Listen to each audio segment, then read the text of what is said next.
Melody Sheree, aka Melody Sheree Rogers, aka Money M, aka Mogul Making Mel, because she has some requirements for those of you who are members of her new Patreon. Now, I had suspected that this was going to be kind of the process, the rationale, the expectations, the rules and regulations of it all, because if you are also a member of Mel's private Facebook group, the expectation, the requirements, the rules and regulations, and the whole nine is like, listen here, this is a private Facebook group. It's like Las Vegas, right? What happens in Vegas stays in Vegas, right? You know what I'm saying? So what happens in Mel's private group stays in Mel's private group on Facebook. What happens in Mel's Patreon stays in the Patreon, y'all. Because I think especially it has happened time and time again, and it is not specific to any particular sector. This has happened across the board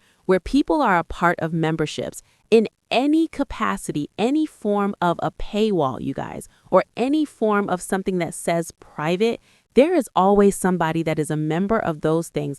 Either they are playing both sides or they're not really a fan, but they want to pay to see what you are saying. And then somehow it gets into the wrong hands. Somehow it gets distributed to the ops, to the people who don't really like people. And then what happens is, unfortunately, things can be misconstrued. Things can be misinterpreted. And then clip farming happens. Hate farming happens. And you may not have the full context of the conversation, of what was said, of what was shared. So if anybody specifically is hoping that, hey, I'm going to join Sheree's Patreon, she's going to be spilling tea on X, Y, and Z, I'm going to go ahead and bring that back. I'm going to bring that back and make sure everybody else is aware. Mel's got a message for you, and we are going to get into it. Now, I want to say, unfortunately, and I don't know if Mel knows this or Mel and her team, if you see this, I do want to let you know that at least a lot of the people that I know that watch me did not know that it was a limited time for the 11/11 sale of the Patreon. A lot of them, by the time they were made aware of the 11/11 sales, because I think I even, by the time I found out about it, it was on its last legs. You know what I'm saying? I barely made the cut. You know what I'm saying? So, but a lot of people were not aware of the 11/11 sale. And as a result of that, some people unfortunately said that, due to whatever circumstances, listen, look at here, I can't swing to $29.99, right? So I don't know if Mel potentially will open 11/11 in the future, or might do like a, hey, this weekend only, 11/11 for the people who were hoping to get in X, Y, and Z, but just this weekend only, to just for those people who were interested. Because I think what happened was a lot of people did not see the live that Mel did that basically said, I think it was last weekend or sometime that we had talked about it, that the last day, I believe, was going to be that Sunday or whatever day that was that she went live. Like, Lord, do not screenshot, do not distribute, do not talk, keep your mouth a zip, or legal action will be taken. So it is made clear the moment that payment goes through, you are going to have an email. Those of you that are signed up, you should have an email that is like, listen, looky here. All of this is copyright protected. You cannot share, talk about, screenshot, do anything that is discussing this Patreon, or there's going to be legal ramifications. So then Mel also posted in her Instagram story, said, yes, content on Patreon is protected by copyright law, and the creator owns the rights to the material they submit.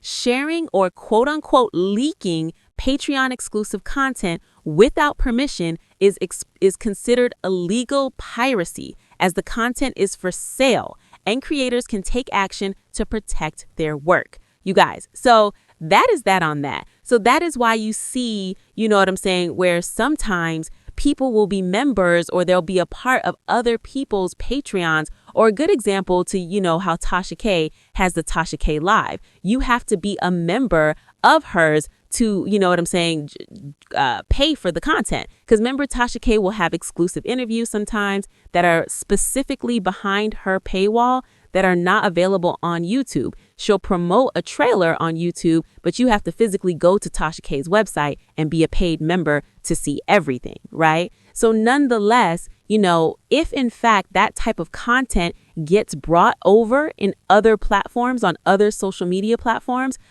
legal action is going to be taken. videos are going to be taken down, lawsuits are going to be incoming. It is what it sounds like to me that Melody Sheree is not playing any games. It sounds like she expects the people who are a part of her Patreon memberships to not utter anything, to not discuss anything outside of that Patreon. Let me say that again. Melody Sheree has the expectation that anything discussed in that Patreon, no matter what it is. So if you were looking to earn some tea on Mel's personal life or what she was going on in the legal battles, or if she says and does anything as it pertains to Love and Marriage Huntsville, and you were hoping, hey, let me screen record this, let me screenshot this, let me bring this back, let me discuss what Mel said. It doesn't matter who you are. Mel will take legal action. Your content will be taken down. That was the message I got, that to respect Mel's privacy and confidentiality, that if you are in a private group meaning it is not public for the world to see, if you are in a paywall Patreon service,